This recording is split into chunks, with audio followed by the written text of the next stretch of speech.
본 방송에서 제공하는 투자 정보는 투자 판단에 대한 조언입니다. 방송에서 제공하는 주식의 가치, 가격 상승 및 하락에 대해서는 방송사에서 보장하지 않습니다.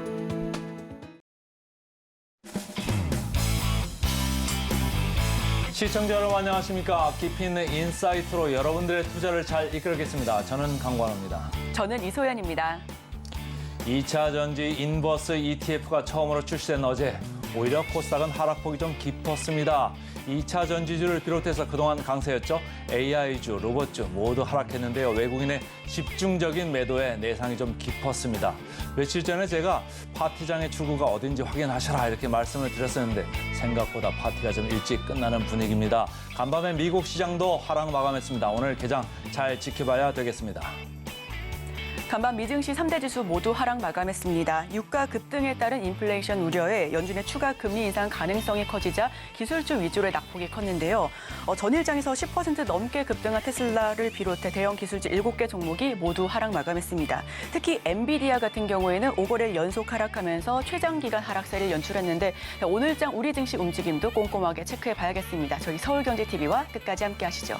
저희 서울경제TV 실시간 유튜브 함께 하시면 더욱더 다양한 인사이트 얻어가실 수 있습니다. 지금 유튜브에 서울경제TV 검색하시면요. 실시간 방송도 보실 수가 있고요. 방송 끝난 이후에도 인사이트 함께 하실 수 있으니까요. 지금 바로 함께 해주시면 좋겠습니다. 자, 수요일장 우리 시청자 여러분들께서도 증시 팔도 화이팅입니다. 화이팅! 미국 시장 그리고 암호화폐 시장 함께 알아보는 순서죠. 오늘도 더드림 에센스의 우혜진 전문가 함께 하겠습니다. 안녕하세요.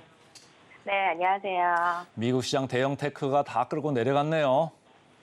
네, 그렇습니다. 미증시 3대 지수 이세이 하락 마감을 했고 또 그 가운데 내일 CPI 발표가 예정되어 있잖아요.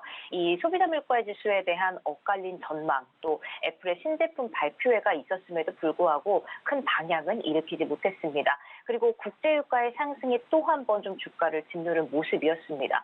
그리고 또 있습니다. 이 B2B 사업 중심이죠. 오라클의 매출이 급락을 하면서 기업들의 이 씀씀이에 대한 우려까지 좀 더해진 모습입니다. 대형 기술주 일제히 하락한 모습을 나타냈습니다. 자, 시장의 주된 관심, 아무래도 8월 CPI 보고서겠죠. 이 월스트리트 저널은 전년 대비 기준에서 전월 3.2%에서 3.6%로 상승할 전망이다라는 전망치를 내놨고, 다만 이 변동성이 큰 에너지와 식품을 제외한 근원 CPI는 이 7월 4.7%에서 4.3%로 둔화가 지속될 전망이라고 좀 먼저 내놨습니다. 이 헤드라인과 이 근원이 엇갈린 방향으로 움직일 걸로 지금 예측이 되면서 연준의 추가 금리 인상의 가능성으로 이 전망도 좀 지금 엇갈리고 있는 상황입니다. 이 전문가들은 이 투자자들의 인플레이션 둔화와 또 9월 금리 동결이 연준의 금리 인상 주기의 종료를 좀 의미할 거라고 좀 간절히 좀 기대를 하고 있을지는 모르겠지만 좀 이건 좀 너무 앞서가는 거다라는 의견도 있습니다. 내년 초에 금리 인하 같은 일이 일어나지 않을 거라고 예측하는 의견도 있습니다. 계속해서 좀 전망이 엇갈리고 있는 의견들이 엇갈리고 있는 상황입니다. 헤드라인 인플레이션과 또 근원 물가 사이의 이 간극이 좀 예상보다 조금은 더 힘든 싸움을 의미할 수 있다는 거겠죠. 반면에 이 블룸버그 이코노믹스는 8월 CPI가 예상치에 부합하게 나온다면 연준이 금리 인상을 더 이상 하지 않을 거다라고 전망을 했습니다. 블룸버그 이코노믹스는 연준의 물가 기준이 헤드라인 수치가 아닌 근원 소비자 물가 지출이기 때문에 이 CPI도 근원물을 기준으로 보는 게 더 의미가 있다라고 봤는데요. 여기에 또 소비와 또 고용이 정점을 찍었을 가능성이 크기 때문에 연준이 11월, 12월에도 동결할 수 있다라는 의견을 좀 내놨습니다.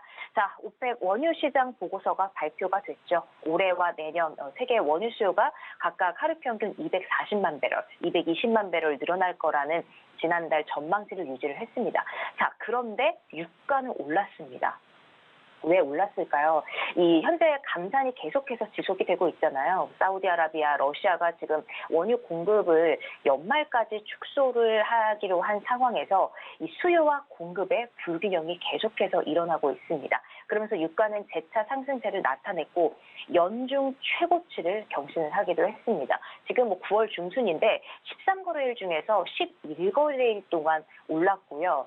이날 종가 같은 경우에 지난해 11월 10 이후 최고치라는 수치까지 나왔습니다. 이 WTI 같은 경우는 배럴당 89달러를 돌파했고 브렌트유 장중 배럴당 92달러를 돌파하면서 지난 11월 이후 최고치를 경신했습니다. 자, 미국 국채 수익률 같은 경우는 기관물을 좀 엇갈렸습니다. 10년물은요, 지금 1.3bp 하락해서 4.2%를 기록한 반면에 정책금리에 민감한 2년물이죠. 2년물 같은 경우는 3.8bp 상승을 하면서 5%에 지금 거래가 됐다는 소식 전해드립니다. 대형 기술주들이 이제 물가 상승 압력, 그 우려감에 좀 밀렸는데 여기서 뭐 왔다 갔다 하는 거죠. 좀 보시면 될 것 같고. 자, 애플 쪽으로 좀 가볼까요? 애플이 뭐 잔치는 열었는데 김이 좀 센 분위기네요. 네, 그렇죠. 정말 잔치는 열었는데 김이 새버렸습니다. 아이폰 15 좀 효과를 좀 톡톡히 보지 못한 모습이에요. 아무래도 이 중국발 악재도 이 신제품의 그 출시를 조금 좀 짓누르는 모습이었고, 어떻게 보면은 애플이 계속해서 좀 쭉 이렇게 상승세를 이어가다가 한동안 이제 차익 실현 매물과 뭐 여러 가지 악재들, 뭐 다양한 이슈를 통해서 좀 밑으로 내려온 모습인데, 어떻게 보면은 이 악화한 투자 심리를 개선하는 효과가 좀 크지는 못했다고 볼 수 있겠습니다. 미국과 영국, 뭐 중국 등 이 40개 이상 국가에서 15일부터 사전 주문을 할 수 있고, 매장 판매는 이제 22일부터 시작이 되는데요. 이 월가에서는 좀 아이폰 15 시리즈가 전작에 비해서 좀 별다른 특징이 없었기 때문에 예상보다 큰 상승 흐름은 볼 수가 없다라는 평가를 좀 내놨습니다. 자, 그리고 아이폰이 드디어 이 라이트닝 고집을 꺾었죠. 좀 무게도 조금 가벼워진다라고 이야기를 하고요. 또 C타입 단자를 또 탑재를 하기도 했습니다. 모든 사람이 이제 C타입 단자가 나오게 되면 그때 아이폰을 구매하겠다. 이런 뭐 한국에서도 그런 의견들이 많이 나오고 있는데, 이 C타입에 대한 그런 변화들, 또 어떤 흐름으로 이어질지 우리가 계속 주목해보면 좋을 것 같습니다. 자, 대형주 지금 전부 다 일제히 하락한 모습인데, 마이크로소프트, 아마존, 뭐 엔비디아, 테슬라, 알파벳, 뭐 메타까지 지금 계속 뭐 하락 흐름을 계속 이어갔습니다. 나스닥의 낙폭을 보면은 좀 예상을 하시겠죠. 이 클라우드 매출이 기대에 좀 못 미치면서 클라우드 경쟁사인 뭐 아마존, 알파벳, 뭐 주가도 모두 하락세를 보였습니다. 테슬라 같은 경우는 뭐 슈퍼컴퓨터에 대한 기대감 때문에 주가가 엄청나게 뭐 전날에 10% 가까이 올랐었는데 다시 한번 그 부분을 반납을 하는 모습이었습니다. 아무래도 좀 대형 기술주들 어떻게 보면 피로감도 있었다고 볼 수 있고, 그에 따른 차익 실현 매물 무시 못하겠죠. 그래서 좀 빠지는 모습 볼 수 있었고요. 퀄컴이 또 애플과 반도체 공급 계약을 맺었던 호재가 지속이 되면서 좀 상승은 했지만 브로드컴 같은 경우는 1%대 하락하는 모습 볼 수가 있었습니다. 자, 그리고 오라클 좀 볼게요. 오라클 같은 경우에 실적 부진에 거의 뭐 주가가 13% 넘게 좀 폭락을 기록을 했습니다. 뭐 클라우드 성장률도 30%로 지난 분기 54%보다 좀 낮아졌고요. 이 분석가들도 이야기를 하기로 이 생성 AI의 수익 전환에 좀 어려움이 있었다고 지적을 하고 있죠. 자, 오라클 2002년 이후에 정말 최악의 하루를 기록했다라고 지금 이야기를 했습니다. 분기 매출의 상한선 131억 3천만 달러로 제시를 했던 시장 전망치였는데, 지금 132억 8천만 달러에도 미치지 못했습니다. 오라클 같은 경우는 이 초대형 주식은 아니지만 이 산업계의 비용 지출을 가늠하는 지표로 불리고 있는데요. 실적 발표의 결과를 두고 오라클의 하락, 또 어떻게 보면은 이 기술 나스닥의 그 지수에까지 조금 영향을 미치는 요인 중 하나였다라고 이야기를 할 수가 있겠습니다. 그래서 뭐 어도비, 뭐 서비스나우 등등 뭐 AI 관련주 같은 계열까지 지금 약세를 보인 모습이었습니다. 자, 그리고 유가 고공행진의 에너지주가 또 강세를 보였죠. 이 WTI가 장중 2%를 넘어서면서 89달러를 웃돌았고, 브렌트유 같은 경우는 92달러를 넘어섰죠. 자, 엑슨모빌 뭐 2050년까지 에너지 수요와 공급에 대한 이 사측의 가장 최신 전망을 밝히기도 했는데요. 모건스탠리에서도 엑슨모빌을 이 탑픽으로 좀 선정을 하면서 주가에 좋은 흐름 보여주고 있습니다. 쉐브론 같은 경우도 2%대 지금 좋은 흐름 오늘 마감을 했습니다. 자, 그리고 일라이릴리 소식도 요즘에 계속해서 좀 전해드리고 있는데 빼놓을 수 없을 것 같습니다. 일라이릴리가 당뇨 치료제 마운자로를요, 10월달 영국에 좀 출시를 한다라는 소식이 좀 들려왔습니다. 이 지금 노보노디스크의 비만 치료제 위고비가 영국에서도 출시한다는 소식을 들었잖아요. 일라이릴리, 노보노디스크 지금 이 양대 산맥을 좀 빼놓을 수가 없을 것 같은데 일라이릴리의 당뇨 치료제 마운자로 영국 이 국립보건임상연구원에 따르면요, 제2형 당뇨병 성인 환자들을 위해서 마운자로를 승인한다라는 이 가이드라인을 내놨습니다. 그래서 비만 치료제, 당뇨 치료제 지금 계속해서 이슈가 계속되고 있는데 이렇게 큰 국가 글로벌 제약사들의 계속되는 이 흐름들, 그리고 지금 아무래도 이 당뇨 치료제 같은 경우에 그 성분에 비만, 이 살을 뺄 수 있는 그런 성분, 이 비만 치료제에 효과가 있는 성분들이 계속해서 지금 나오고 있으면서 글로벌 제약사들의 움직임을 통해서 지금 우리 국내 기업들까지의 흐름들도 같이 좀 주목을 할 수밖에 없는 상황이라고 좀 보실 수가 있겠습니다. 자, 정리해보자면 대형 테크주들 다 내려갔지만 제약주들 좀 오르고 에너지주들 좀 오르고 금융주도 좀 오른 어제 간밤의 미국 증시였습니다. 자, 비트코인으로 가볼까요? 비트코인 달러 대비 달러로 보니까 25,000 초반까지 갔다 어느덧 26,000까지 4% 넘게 올랐네요. 그렇습니다. 이 비트코인은 매번 이 방송을 준비하면서도 도대체 왜 이럴까? 참 명확한 이유를 찾는 날도 있지만 사실은 명확한 이유가 나오지 않는 날이 더 많은 것 같습니다. 자, 이 원화로 한번 볼게요. 비트코인 지금 현재는 3,525만 원 기록을 하면서 2.69% 상승 흐름을 보이고 있는데요. 어떻게 보면 이 큰 호재가 사라진 가상자산 시장이라고 좀 한마디로 좀 정리를 할 수가 있겠습니다. 지금 비트코인도 오르고 있고 이더리움 같은 경우도 따라서 올라가죠. 이더리움 같은 경우도 지금 상승 흐름을 나타내고 있고 리플, 우리가 이 세 가지를 가장 좀 많이 보잖아요. 리플 같은 경우도 1%대 지금 상승 흐름을 보이고 있는 상황인데 지금 계속해서 좀 갈피를 못 잡는다라고 좀 표현을 하고 싶습니다. 비트코인 현물 ETF 승인 가능성이 커졌다는 소식에 급등을 했다가 승인이 연기가 됐다라는 소식에 다시 급락. 거기에 이제 비트코인 현물 ETF가 승인이 아직인데도 불구하고 이더리움 현물 ETF 신청이 됐다는 소식에 다시 상승세. 또 근데 또 FTX발 악재에 또 급락하는 모습. 또 회복했다가 다시 급락했다가 다시 좀 회복하는 모습. 어떻게 보면 전혀 좀 갈피를 잡지 못하는 상황이다라고 볼 수 있습니다. 오늘 같은 경우에 지금 3,600만 원 선 직전까지 올라갔다가 여기 보시면 좀 윗꼬리를 좀 단 모습을 볼 수가 있는데요. 코인 현물 ETF 열풍이 그래도 지금 계속되고 있는 상황이라고 볼 수 있습니다. 비트코인 현물, 이더리움 계속해서 기대감이 불어나고 있는 상황인데 지금 비트코인 같은 경우 보면 여기 주의 종목이라고 떠 있어요. 아무래도 입금량이 좀 급등을 하면서 주의 종목으로 지금 지정이 되고 있는 상황입니다. 그러니까 미국 투자은행 번스타인 보고서에 따르면요, 이 가상자산 ETF 같은 경우에 솔라나 폴리곤 등등등 다른 주요 블록체인과 이 탈중앙화 금융자산 영역까지 진출할 수 있다라는 좀 전망을 내놨습니다. 전체 시장에서는 비트코인이 가장 큰 영향을 주고 또 알트코인 이 시장의 지수 하락에 이더리움이 가장 큰 영향을 미쳤다고 지금 평가를 하고 있는 상황인데요. 지금 보시면 이번에 이제 비트코인이 계속 갈피를 잡지 못하고 있는 상황에서 이 투심 같은 경우에 30까지 지금 떨어진 모습을 볼 수 있습니다. 최근에 50 중립까지 올라갔다가 조금은 40으로 떠들었다가 다시 한번 30까지 떨어진 모습 볼 수가 있는데요. 아마 투심의 위축 갈피를 못 잡는 이 시장 상황이 아닐까라고 생각을 합니다. 그리고 지금 거래 지원 종료가 된 코인들이 있습니다. 던 프로토콜, 지금 리퍼리움 같은 경우는 거의 60% 가까운 폭락세를 이어가고 있습니다. 주식시장에서 정리매매 같은 개념으로는 다르게 좀 생각하셔야 된다라고 보고 있고요. 안전한 투자를 추구하는 투자자들 조금 더 계속해서 좀 분석을 하면서 이슈 체크하시면서 좀 필수적으로 좀 보수적으로 안전하게 접근하시길 바란다는 말씀까지 전해드리도록 하겠습니다. 오늘도 이른 아침부터 고생 많았습니다. 고맙습니다. 네, 고맙습니다.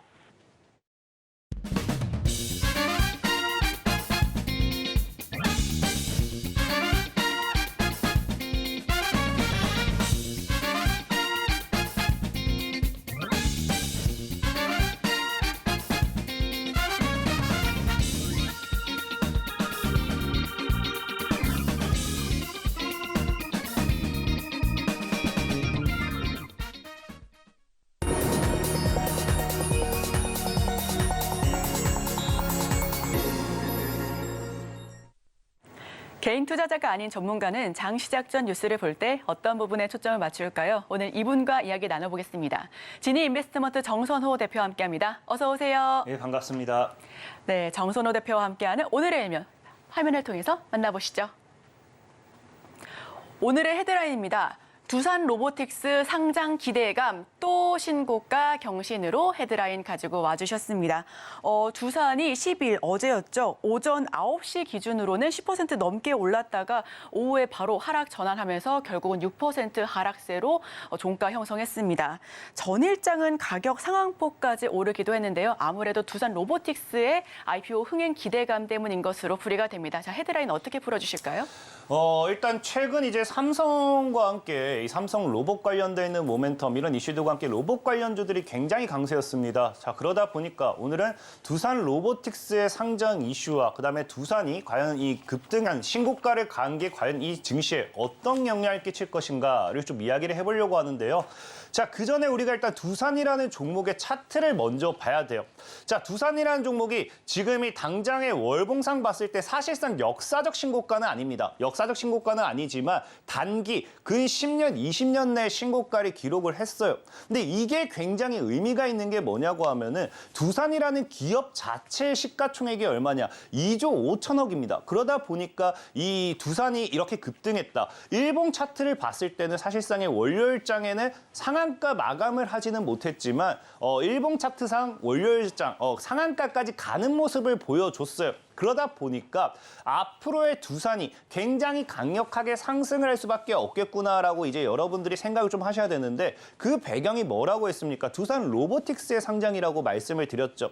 자, 그러면 과연 지금 로봇으로 인해서 시장이 굉장히 크게 움직이는 이 시점에서 두산 로보틱스의 상장이 과연 어떤 의미를 있는지를 여러분들이 이해하셔야지만 앞으로의 시장에 대응을 할 수 있다라고 좀 말씀을 드리고 싶은데, 자, 두산 로보틱스가 의미하는 바는 딱 한 가지예요. 굉장히 큽니다. 지금 이제 우리가 딱따상이라고 하죠. 상한가 제한폭이 바뀌게 되면서 상장 당시에 바뀌게 되면서 최대 이제 공모가 대비 4배까지 올라갈 수 있는 그런 기준이 바뀌게 됩니다. 이 두산 로보틱스가 지금 어떠한 기대감을 가지고 가게 되느냐. 지금까지 딱따상이라는 제도, 딱따블이라는 제도 이런 이야기가 나오게 되면서 한 번도 이거를 성공시켰던 기업이 없어요. 하지만 두산 로보틱스가 지금 기대하는 바는 따따블이 역사상 처음으로 가능할 것이다. 뭐 이런 기대감이 나오게 되는데 그 이유 중에 하나가 무엇이냐고 하면은 자, 일단 레인보우 로보틱스의 차트를 보고 가도록 하겠습니다. 자, 레인보우 로보틱스의 차트를 보고 간다라고 하면은 여러분들이 이제 이해하실지 모르겠지만 자, 눈 뜨면 오르네 레인보우 로보틱스라고 하면서 저점 대비해서 13배, 14배 정도 상승을 했거든요. 근데 그래 봐야 시가총액이 4조. 사실 이게 지금 굉장히 크다면 크고 작다면 작다라고 이야기할 수 있어요. 지금 시총이 이제 시총 4조라고 하면 한 6위 정도 됩니다. 6위 정도 되기 때문에 코스닥 기준 6위 정도 되기 때문에 굉장히 크면 크고 작다면 작다 할 수 있는데 왜 이것이 두산 로보틱스의 따따상과 연결이 되느냐? 사실 우리는 이 실적이라는 걸 놓고 보죠. 2차 전지라는 모멘텀을 놓고 본다 하더라도 앞으로 우리가 무엇을 기대합니까? 이 기업이 실적이 받쳐줄 것이냐, 안 받쳐줄 것이냐, 이거를 먼저 보게 되는데요. 자, 지금 봤을 때 이제 이 두산 로보틱스라는 기업과 레인보우 로보틱스의 기업, 이 실적을 한번 보고 가도록 하겠습니다. 자, 실적을 한번 보고 가도록 한다라고 하면은 레인보우 로보틱스보다 두산 로보틱스가 현재 실적이 몇 배, 적어도 4배 정도는 더 좋다라는 거예요. 차트상에도 나와 있는 게 실적 그래프를 우리가 보게 된다라고 하면은 적어도 이제 레인보우 로보틱스 대비 이제 나오죠. 레인보우 로보틱스 대비 파란색이 레인보우 로보틱스의 지금 실적 매출이라 보시면 좋습니다. 이제 빨간색이 두산 로보틱스의 매출이고요. 차트상 이제 크기만 본다 하더라도 3배에서 4배 정도가 차이가 나는 것을 우리가 뭐 할 수 있어요? 확인할 수 있습니다. 근데 이 두산 로보틱스 같은 경우가 이제 공모가 이제 15일 아마 이번 주에 끝이 납니다. 이제 예비 심사 끝이 나고요. 그럼 이 수요도 예측을 해가지고 뭐가 결정이 되느냐? 공모가가 결정이 돼요. 그 공모가의 최상단의 기준을 하게 된다 하더라도 지금 두산 로보틱스 사실상의 이런 수요 예측, 현재 로봇에 대한 모멘텀이라든지 이런 것들을 비교해 본다라고 하면은 그냥 최상단은 기정사실이다. 100% 최상단에서 이제 수요 예측이 마무리될 것이다. 이런 이야기를 해요. 근데 그렇게 했을 때 두산 로보틱스의 시가총액이 얼마냐? 1조 7천억 정도의 형성이 되게 됩니다. 그럼 방금 얘기했다시피 두산 로보틱스보다 매출액이라든지 실적이 4배 가까이 낮은 레인보우 로보틱스가 얼마나 했어요? 시가총액이 지금 4조거든요. 그러다 보니까 지금 어떻게 할 수밖에 없느냐? 두산 로보틱스 역시도 지금 1조 7천억 정도의 상장이 된다라고 하면 앞으로 뭘 하겠다? 저가 매수세라고 해야 될까요? 이 따상 당연하게 두산 로보틱스로서의 수급이 더 강하게 쏠릴 수밖에 없을 거다. 그러다 보니까 상장 당일에 지금 2배만 가도 아직 4조가 안 되거든요. 그러니까 충분히 따따상이 가능한 게 아닌가라고 하면서 이야기가 나오는 거죠. 자, 그러면 두산 로보틱스가 1조 7천억의 상장이 되고 따따상 여기서 4배를 가버린다고 하면은 당연히 우리가 기대할 수 있는 건 뭐예요? 에코프로라든지 에코프로비엠이라든지 LNF 이런 2차 전지에서 시가총액 상위군들이 상한가를 갔을 때 급등했을 때 뭐가 나왔습니까? 2차 전지 관련되어 있는 종목들의 강한 상승세, 강한 모멘텀이 나왔습니다. 그렇다라는 거는 두산 로보틱스의 상장과 함께 따따상이 다가오게 된다라고 하면은 사실상 이것이 실현이 된다라고 하면은 다시 한번 뭐가 될 수 있다. 로봇주들의 강한 상승세가 나와줄 수 있고요. 이것이 언제 예정이 되어 있느냐? 두산 로보틱스 입장에서 두산 입장에서 발표하기를 빠르면 10월 초 중으로는 상장을 끝내겠다라고 이야기를 했습니다. 그렇다라는 거는 10월 초 이제 추석 이후죠. 추석 이후부터는 로봇에 대한 굉장히 강한 시세 분출이 기대해 볼 수 있으면서 우리가 저가 매수의 기회로 또 삼을 수 있다라는 겁니다. 근데 여기서 더 재미있는 건 뭐냐? 자, 이제 두산 로보틱스가 상장을 했어요. 여기서 문제가 또 하나가 생깁니다. 뭐가 생기느냐? 바로 이제 다음 뉴스거리를 볼게요. 자, 뉴스거리를 보면은 뭐라고 하느냐? 로봇 대장주 온다. 두산 로보틱스라고 하죠. 아까도 얘기했지만 두산 로보틱스는 레인보우 로보틱스보다 실적이 굉장히 좋아요. 그러다 보니까 이 시장에서 증권가에서 볼 때는 사실상의 레인보우 로보틱스는 삼성전자의 지분 투자 이슈와 엮여가지고 어거지로 끌어올리는 종목이지 이 기업적인 모멘텀, 이 점유율, 전 세계적인 점유율이라든지 시장의 영향력을 봤을 때는 두산 로보틱스가 대장주가 될 수밖에 없겠다라고 이야기를 하는 거예요. 그럼 여기서 문제가 뭐가 됩니까? 레인보우 로보틱스로 붙어있던 수급, 지금까지는 대장주를 우리가 레인보우 로보틱스로 보고 있거든요. 이 수급이 어떻게 될 수밖에 없어요? 수급 이탈 현상이 나올 수밖에 없습니다. 그렇다라고 하면은 이거는 레인보우 로보틱스를 쥐고 있는 외국인이라든지 기관들도 이것은 부정하지 못할 것이고 이미 알고 있는 사실이에요. 그럼 여기서 뭐가 나올 수밖에 없냐고 하면요. 이대로 레인보우 로보틱스를 죽일 수가 없습니다. 두산 로보틱스가 상장하기 전까지는 어떻게 해요? 단 100원이라도 더 비싸게 팔기 위해서 주가를 1%라도 더 끌어올리는 그런 강력한 수급이 나와주는 게 크다라는 거겠죠. 그러다 보니까 두산 로보틱스가 10월에 상장한다? 그럼 10월에 로봇주들의 강세가 예상되겠죠? 그 전에 레인보우 로보틱스가 어떻게든 수익 실현, 조금이라도 수익을 더 보기 위해서 주가를 끌어올린다? 그럼 또 레인보우 로보틱스가 현재는 대장주기 때문에 뭐 할 수밖에 없습니까? 지금 시장에서 로봇주들이 또 올라갈 수밖에 없는 거예요. 그럼 사실상에 지금은 계속해서 뭐가 나올 수밖에 없다. 로봇주 랠리가 나올 수밖에 없다라는 거예요. 근데 여기에 연말에 뒤에 다시 설명 좀 드리겠지만 연말에 삼성의 웨어러블 로봇 출시 예정일도 잡혀 있습니다. 그럼 여기에 삼성 웨어러블 출시까지 해가지고 이제 또 올라갈 수도 있는 거고요. 또 이제 더 중요한 거는 그럼 연말에 끝나느냐? 그게 아니에요. 이제 또 다음 뉴스를 보면은 뭐가 나오냐고 하면은 두산 로보틱스가 뭐 한다고 해요?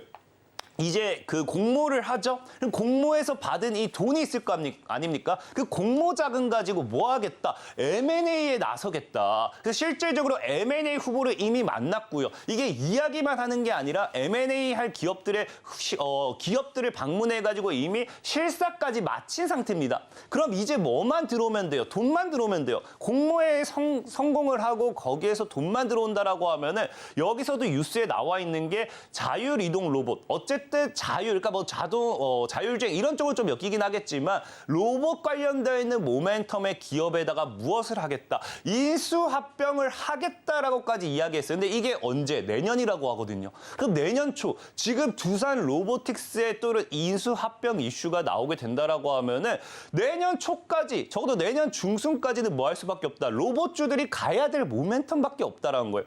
그러니까 지금 두산 로보틱스의 상장이 두산이라는 기업의 기업의 이 신고가 경신에서 끝나는 게 아니라 향후 지속되는 뭐가 나올 수밖에 없다. 로봇들에 대한 이 모멘텀을 만들어내고 있다라는 거겠죠. 그럼 지금 이제 2차 전지 관련되어 있는 모멘텀도 상용화가 되면서 지속됐던 것처럼 이런 모멘텀이 내년까지 유지됐을 때는 내년에 휴머노이드 상용화 출시 그러면서 상용화 이런 이슈까지 있습니다. 그럼 충분히 내년까지 뜨겁게 달구기에는 핫한 모멘텀이자 테마가 될 수밖에 없지 않나 생각해보면서 두산 로보틱스의 이 상장에서 끝낼 게 아니라 향후 로봇주들의 강한 상승까지 우리가 좀 생각을 해보셨으면 좋겠다라고 좀 말씀을 드리겠습니다. 네, 2차 전지가 주춤한 틈을 타서 로봇주가 강하게 모멘텀을 만들어주고 있습니다. 월요일장에서는 두산이 27% 넘는 급등세를 연출하기도 했는데요. 아마 두산 로보틱스의 IPO 기대감으로 계속해서 상승 랠리를 이어가고 있는 것으로 보입니다. 다만 어제장에서는 로봇과 AI 관련주들은 좀 약세 흐름을 보여줬습니다. 하반기 내내 이 모멘텀을 끌어갈 만한 이슈가 뭐가 있을까 하나하나 체크를 해봤더니 또 삼성이 이렇게 또 이슈를 좀 타고 올라갈 수 있다라는 부분까지도 이야기를 해주셨는데요. 그렇다면 여기서 투자 키워드와 수혜 섹터까지 한꺼번에 들어보도록 하겠습니다. 당연히 일단은 섹터는 로봇주겠죠. 근데 키워드는 삼성의 M&A, 인수 합병이라고 이야기를 좀 하고 싶어요. 갑자기 로봇주를 막 얘기하다가 삼성의 M&A를 이야기한다. 그럼 많은 분들이 당황하실 수도 있어요.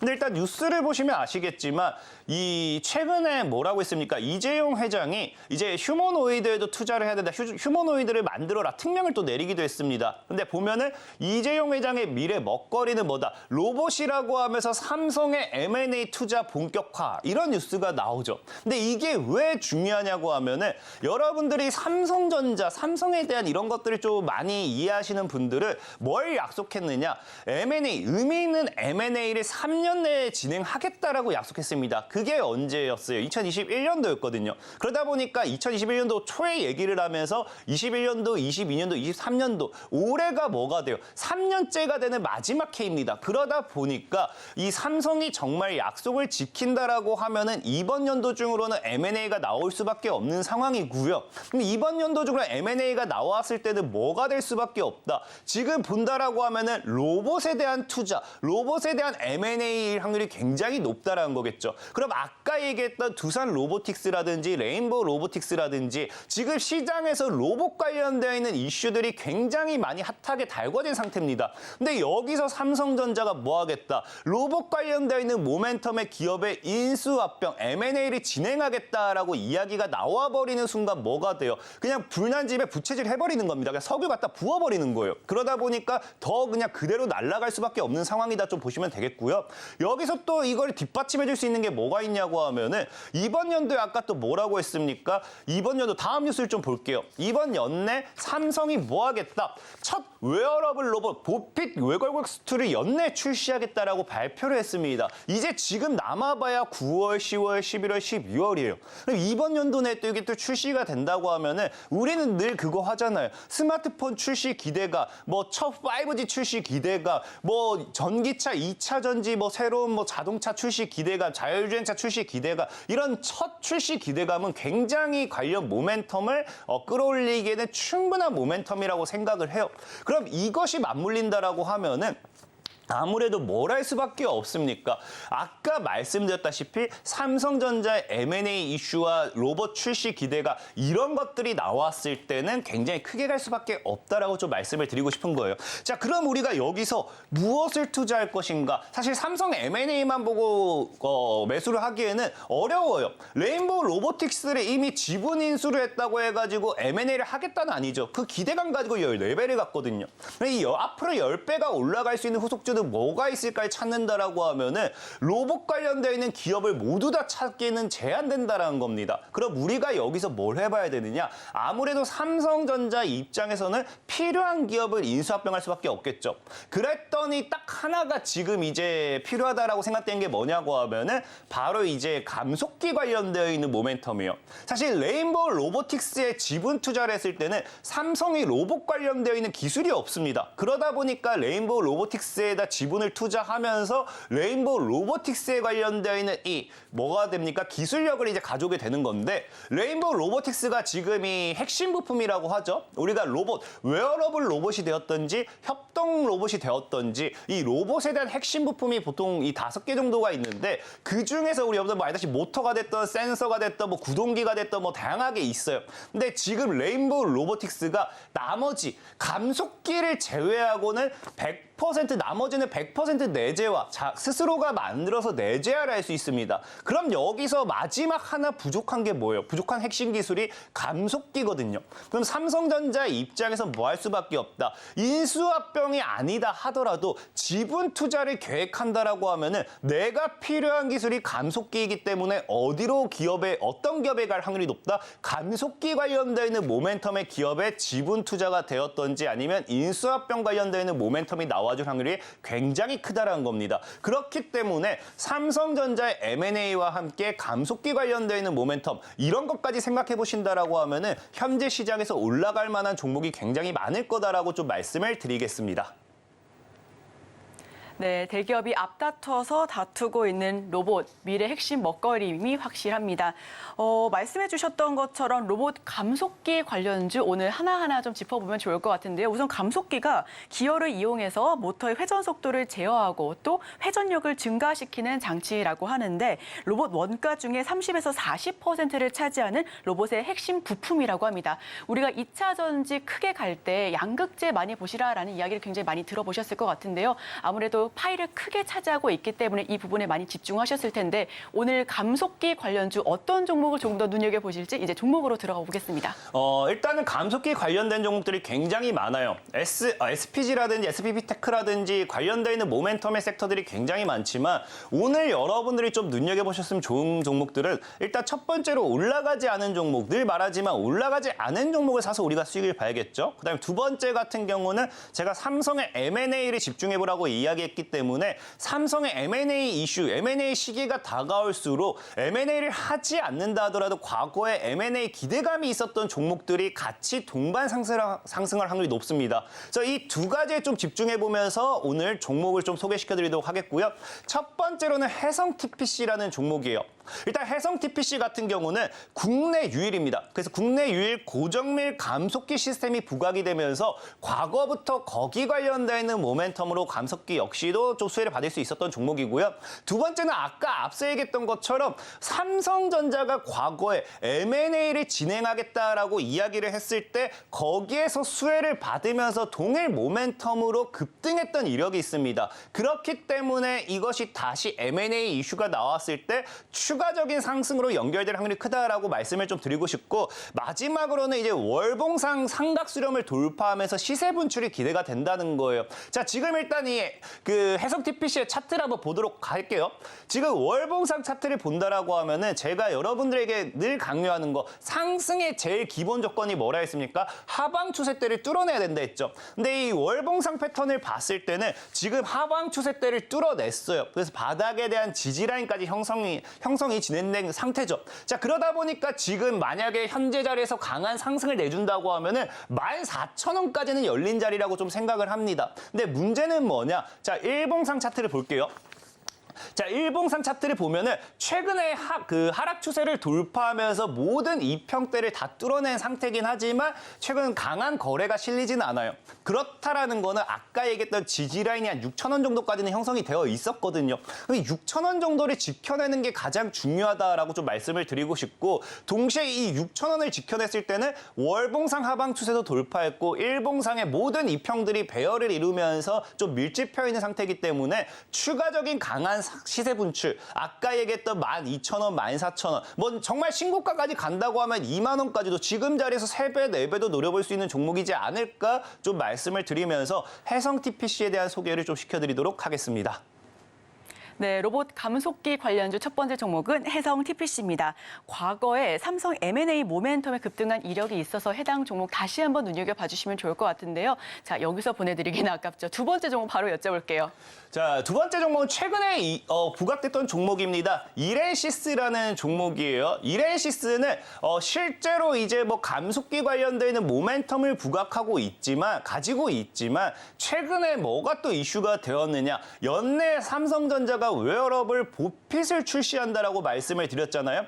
그 보핏의 감속기를 공급한다가 이슈가 되면서 강한 시세 분출이 나왔던 종목이에요. 그렇기 때문에 아마 이 M&A 이슈가 나왔을 때는 가장 강력한 유력 후보로서 올라가지 않을까 좀 말씀을 드리고 싶고, 그다음 두 번째는 이제 아까 얘기했다시피 M&A 후보로서 이제 올라간다라고 했는데 과거에 M&A 이슈가 없었다라고 하면은 기대감이 없었다라고 하면 지금 신규 기대감이 나오기는 어려워요. 근데 중요한 게 최근 과거 작년에 뭐 했습니까?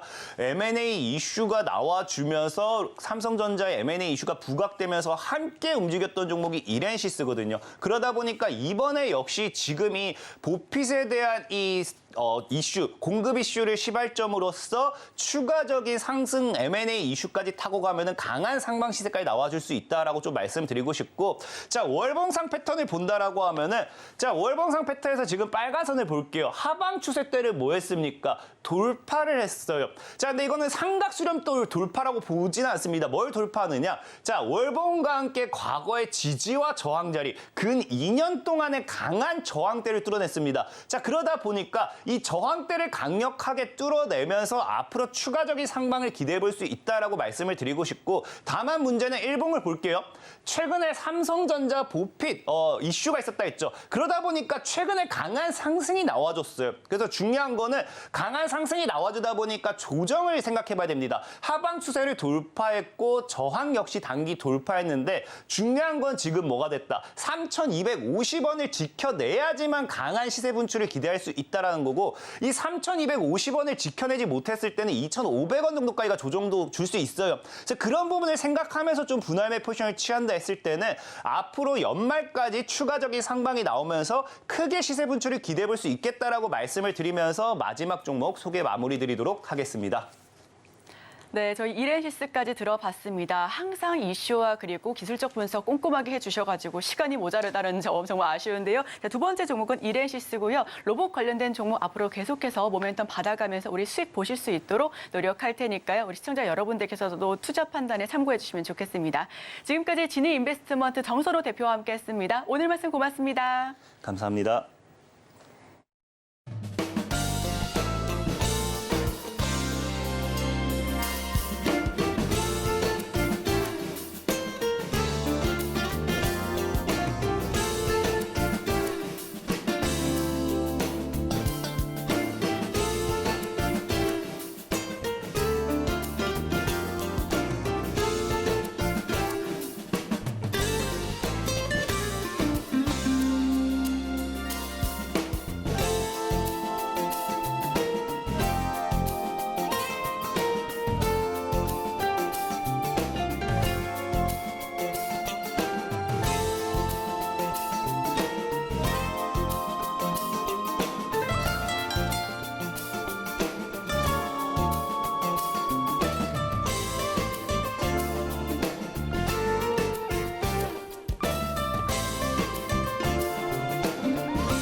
수요일 아침 8시 반 향해 가고 있습니다. 매일 아침 8시 반 저희 서울경제TV에서 센티멘탈 대 펀더멘탈 두 종목씩 말씀을 드리는데 오늘 아주 특이한 게 있습니다. 잘 보시고요. 오늘 자 센티멘탈로 먼저 메디톡스 이렇게 말씀을 드리고요. 오늘은 펀더멘탈로 최근에 처음으로 하는 건데요. 2차전지 인버스 ETF가 어제 상장이 됐습니다. 처음으로. 그래서 오늘 펀더멘탈 시간에서 소개를 좀 해드리겠습니다. 자, 메디톡스. 지난번에 제가 가져온 지가 며칠 안 됐습니다. 근데 제 레이더에 계속 걸려 나와요. 그래서 다른 이제 주식들이 많이 내려가다 보니까 메디톡스는 상대적으로 버티고 있으니까 이제 제 레이더에 걸려서 오늘 다시 한번 반복으로 말씀을 드리겠습니다. 차트적으로 봤을 때 차별적인 주가 행보 금방 말씀드렸죠. 계속적으로 고개를 빳빳이 이렇게 들고 있다. 이렇게 보시면 되겠습니다. 지난번에도 말씀드린 게 악재, 법정 리스크가 악재가 있었죠. 이게 법정 리스크가 뭐 행정 심판, 행정 소송하는 것도 1심에서 이겼고 대웅이나 뭐 여기 휴젤이나 이쪽하고 약간의 이슈가 있습니다만 잘 이렇게 해결되는 것 같고 그래서 그쪽은 좀 해소되는 것 같고 해외 사업 쪽이 좀 잘 되고 있다 이런 얘기를 그때도 드렸습니다.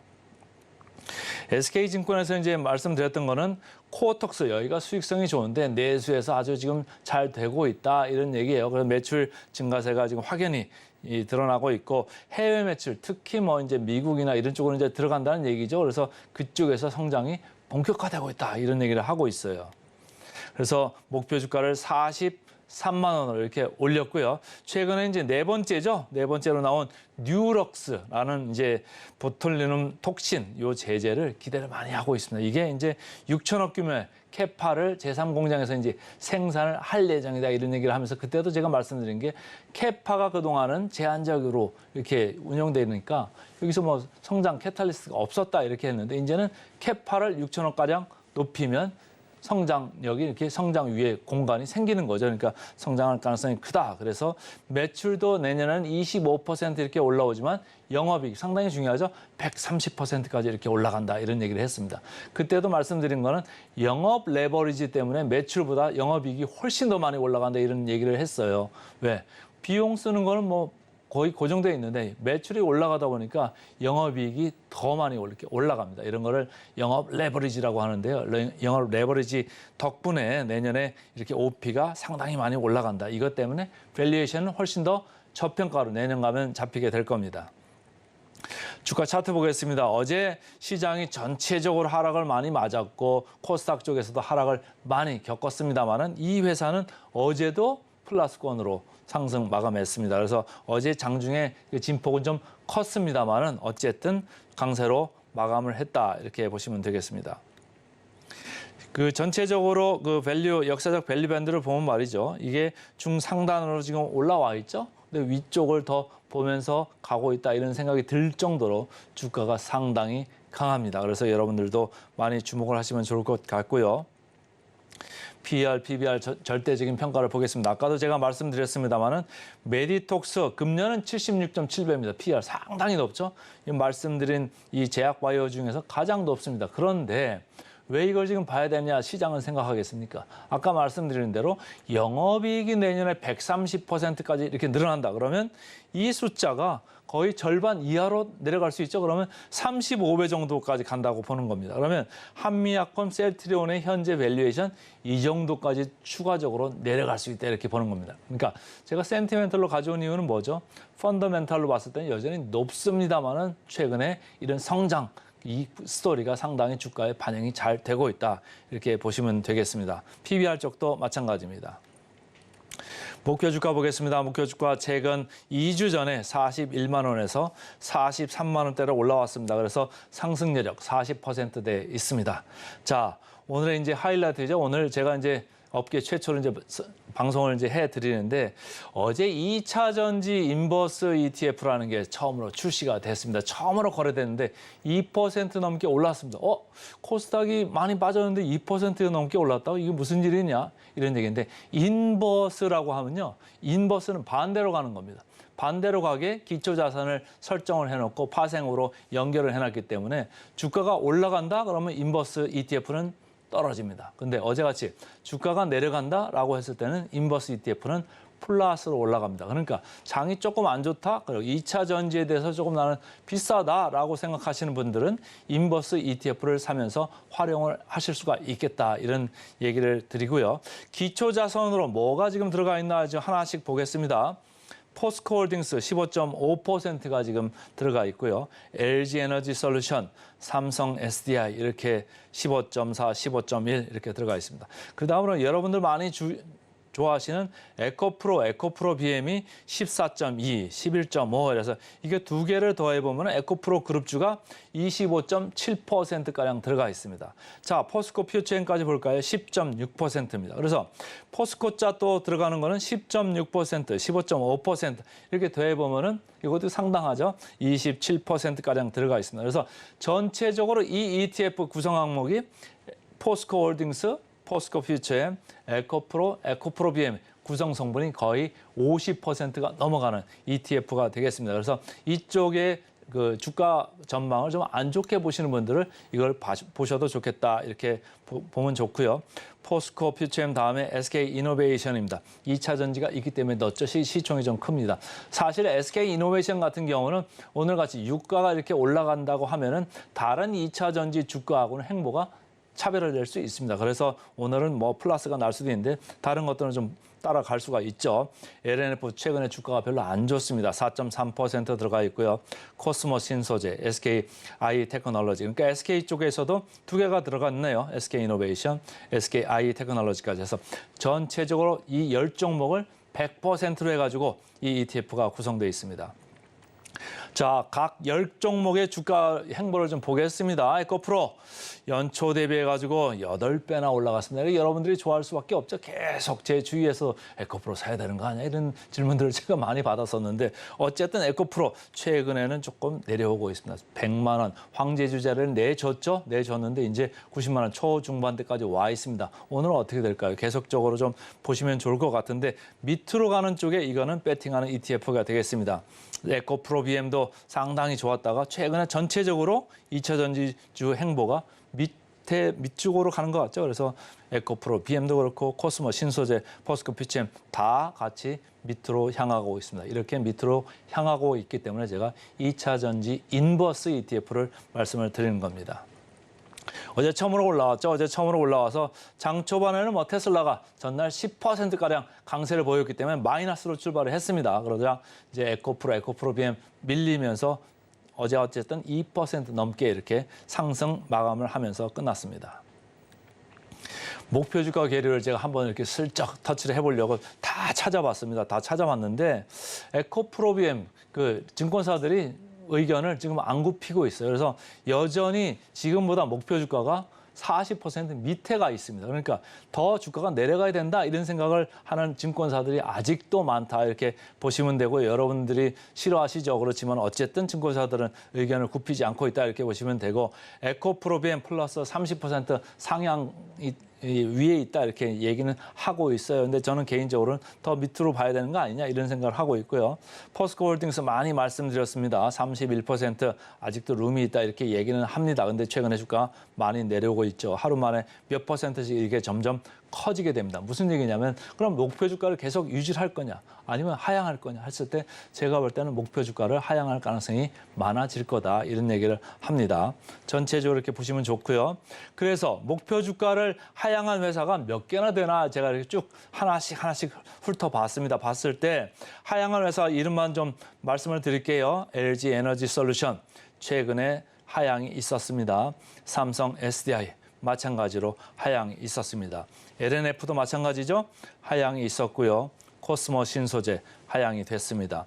SKI 테크놀로지도 하향이 됐습니다. 그래서 이렇게 10종목 중에 5개가 하향됐고 아까 말씀드렸습니다만 목표 주가가 이렇게 여전히 높기 때문에 이 회사들의 주가도 하향될 가능성이 목표 주가도 하향될 가능성이 있겠다 이렇게 생각을 하시면 좋겠습니다. 그래서 오늘은 센티멘털로 메디톡스를 말씀드렸고 펀더멘털로 업계 최초로 2차 전지 인버스 ETF까지 말씀을 드렸습니다.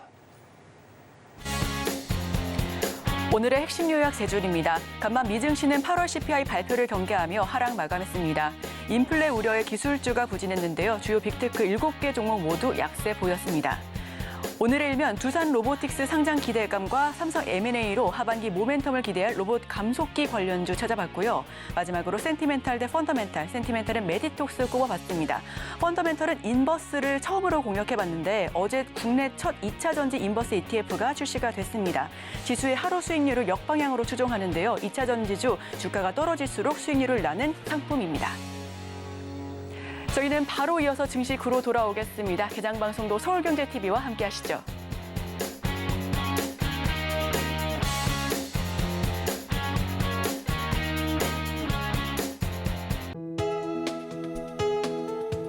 본 방송에서 제공하는 투자 정보는 투자 판단에 대한 조언입니다. 방송에서 제공하는 주식의 가치, 가격 상승 및 하락에 대해서는 방송사에서 보장하지 않습니다.